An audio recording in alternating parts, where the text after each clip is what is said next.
Berlibur dengan lancar.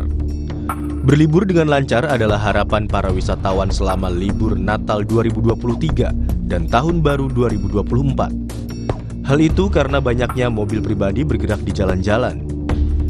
Presiden Joko Widodo mengantisipasi kemungkinan banyaknya orang bergerak ini melalui sidang paripurna Kabinet Indonesia Maju pada Senin 11 Desember 2023. Dari survei terakhir, pemerintah memperkirakan pergerakan 107 juta orang selama libur Natal 2023 dan Tahun Baru 2024. Presiden juga memberikan arahan kepada para menteri dan anggota kabinet lainnya untuk mengantisipasi kemungkinan masalah pada transportasi.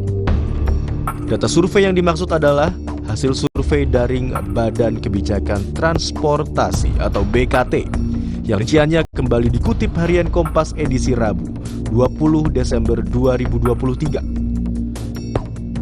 BKT memprediksi pergerakan masyarakat mencapai 107,63 juta orang atau meningkat 43% dibandingkan dengan tahun lalu. Jumlah itu memang lebih sedikit daripada jumlah pemudik Lebaran April 2023, yaitu 123,8 juta orang. Namun, jumlahnya lebih besar dibandingkan dengan jumlah pemudik Lebaran 2022 yang sebanyak 85,5 juta orang. Kita sepakat dengan pernyataan Menteri Perhubungan Budi Karya Sumadi bahwa persiapan pemerintah pada libur Natal 2023 dan Tahun Baru 2024 ini seperti persiapan menghadapi mudik Lebaran. Menhub mengibaratkan persiapan mudik Lebaran seperti ujian semester pertama. Sementara persiapan libur Natal dan Tahun Baru seperti ujian semester kedua.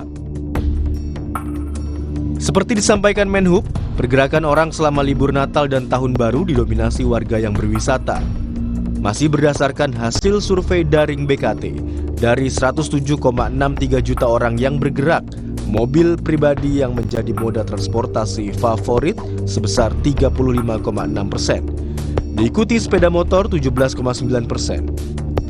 Transportasi umum mengikuti kereta api 13,2%, pesawat terbang 11,9%, bus 10,9%, kapal penyeberangan 6%, dan kapal laut 3,4%. Dari hasil identifikasi dan survei itu, Menhub melihat jalan tol hingga pelabuhan rawan kemacetan.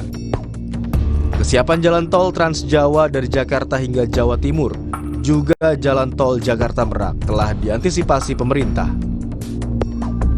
Tim Harian Kompas juga mengecek langsung kondisi jalan tol pada Jumat hingga Minggu 15 hingga 17 Desember 2023. Pada jalan tol yang menghubungkan Jakarta hingga Cirebon, Jawa Barat misalnya, pengelola jalan mulai berbenah dan meningkatkan sejumlah fasilitas. Pembenahannya antara lain perbaikan turap di lereng tepi jalan tol Cipali untuk mencegah longsor seiring musim hujan. Proses konstruksi tersebar di 11 titik sepanjang kilometer 80 hingga kilometer 142. Kita berharap antisipasi seperti ini juga dilakukan pada ruas-ruas jalan tol lain. Kita mengapresiasi kesiapan pemerintah mengantisipasi kemacetan sehingga pemerintah dapat lulus menghadapi ujian semester kedua bidang transportasi. Namun, pengguna jalan tol juga berkewajiban membantu ujian pemerintah ini dengan menaati peraturan lalu lintas di jalan tol.